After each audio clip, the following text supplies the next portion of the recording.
Dans les années 1970, un artiste venant d'Ouganda avait construit un petit monument avec cette inscription en latin: Kibeho Sedes Sapientiae, c'est-à-dire Kibeho, siège de la sagesse. C'était 10 ans avant les apparitions, et c'était à l'endroit même des futures apparitions. Novembre 1981, début des apparitions à Kibeho. Le 15 août 1982, la Vierge est apparue en pleurs. Elle souffrait de voir ses enfants courir vers la perdition. Elle montre aux voyantes des scènes de violence, des génocides à venir. Mais les gens comprendront plus tard. Le 1er octobre 1990, une rébellion venant d'Ouganda commença une guerre très meurtrière qui sera la mère des génocides. Coïncidence troublante. Avril 1994, massacre des Tutsis par les milices Hutus dans l'église de Kibeho. Avril 1995, massacre des Hutus par les militaires Tutsis aux alentours de cette même église, exactement à l'endroit des apparitions. Donc, avril 1994, massacre des Tutsis. Avril 1995, massacre des Hutus, en ce même endroit des apparitions. Toujours le mois d'avril. Alors, Kibeho n'est plus le siège de la sagesse, mais le siège des folies meurtrières. Quand les Rwandais prêteront une oreille attentive au Verbe divin, alors la mère du Verbe cessera de pleurer, et Kibeho sera de nouveau le siège de la sagesse pour le Rwanda. Soyez bénis et à demain. Je me souviens, il y a 25 ans, nous étions réunis dans une ville appelée Detmold en Allemagne. Nous étions des Hutus, des Tutsis et des Européens qui avaient vécu au Rwanda et qui connaissaient bien le pays. Il y avait parmi nous des religieux, des pasteurs, des prêtres et des laïcs. Nous avions passé toute une semaine dans une communion de prière et de partage fraternel. Mais le soir du dernier jour de notre rencontre, nous avons vécu quelque chose d'extraordinaire. Les Tutsis qui étaient venus du Rwanda, quelques-uns étaient même nos amis, on se connaissait très bien, ils nous ont raconté leur calvaire pendant les génocides. Mais ils disaient tout cela dans un ton fraternel, sans haine ni rancune. Lorsqu'ils nous racontaient le mal qui a été fait à eux et à leur famille, les Hutus qui étaient là furent pris de pitié et de compassion. Les uns commencèrent à pleurer, d'autres s'agenouillèrent en disant ceci: vous les Tutsis ici présents, nous vous demandons franchement pardon pour ce mal extrême que les nôtres vous ont fait. Les Tutsis qui étaient là furent touchés par ce geste des Hutus. Les uns se levèrent pour les embrasser et les consoler en disant ceci: votre douleur compatissante et votre demande de pardon nous ont touché le cœur et nous nous sentons franchement soulagés. Mais d'autre part, nous aussi les Tutsis ici présents, nous devrions demander pardon aux Hutus.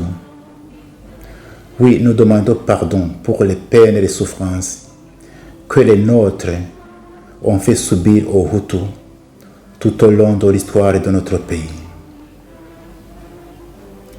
Les Européens qui étaient là furent étonnés et ils disaient ceci: c'est la première fois que nous entendons des paroles pareilles parmi les Rwandais. Nous aussi, en tant qu'Européens, nous demandons pardon aux Rwandais parce que nous avons une responsabilité dans les malheurs qui ont frappé les Rwandais. Nous demandons pardon parce que nos pays ont complètement abandonné les Rwandais à leur sort pendant les périodes les plus difficiles de leur histoire. Et enfin, après tout cela, nous nous sommes assis et se fit le silence. Après quelques instants, quelqu'un se leva et rompit le silence en disant ceci. Je suis sûr que ce qui vient de se passer ici, c'est un miracle qui vient de Dieu.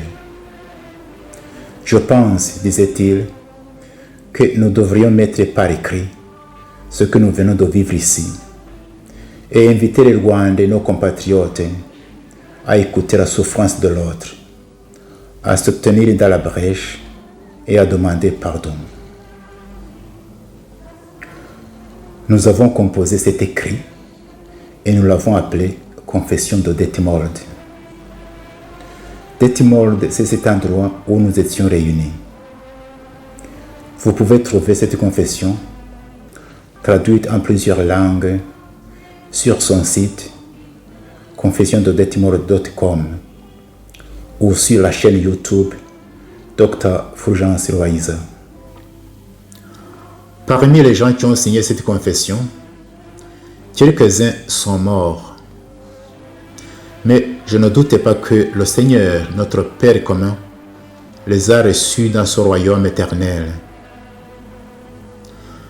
À sa publication, c'est-à-dire à la fin de l'année 1996, cette confession a été différemment accueillie et appréciée.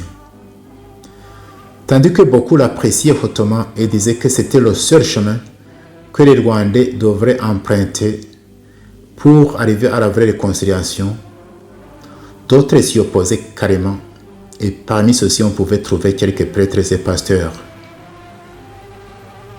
J'ai même entendu qu'à la radio Rwanda, à ce moment-là, on aurait diffusé la confession des Hutus seulement et laissé de côté la confession des Tutsis.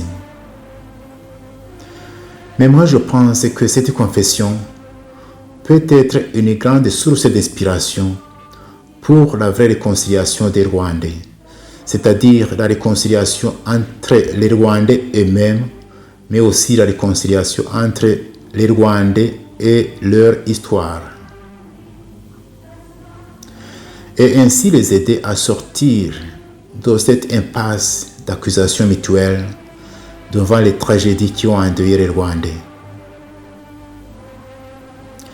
Je conseillerais aussi à ceux qui liront cette confession de ne pas s'attarder inutilement sur sa lettre, mais plutôt sur son esprit. Il y a 3 leçons que nous pouvons tirer de cette confession. La première leçon est celle-ci.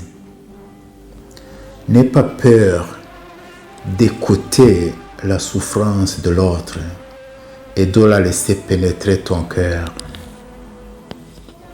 Deuxième leçon.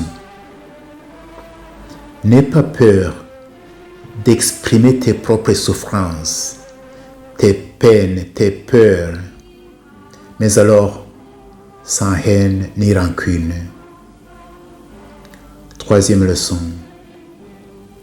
N'aie pas peur de demander pardon à ce que tu as fait souffrir. Et si par hasard tu vis avec les victimes dont les bourreaux sont morts, et si d'autre part tu as des liens quelconques, réels ou perçus, proches ou lointains, avec ces bourreaux, n'aie pas peur de te tenir dans la brèche et de demander pardon. Comme ça, d'une façon presque miraculeuse, tu vas soigner beaucoup de blessures des Rwandais, des blessures du présent et du passé. Comme cette année, cette confession va célébrer son 25e anniversaire,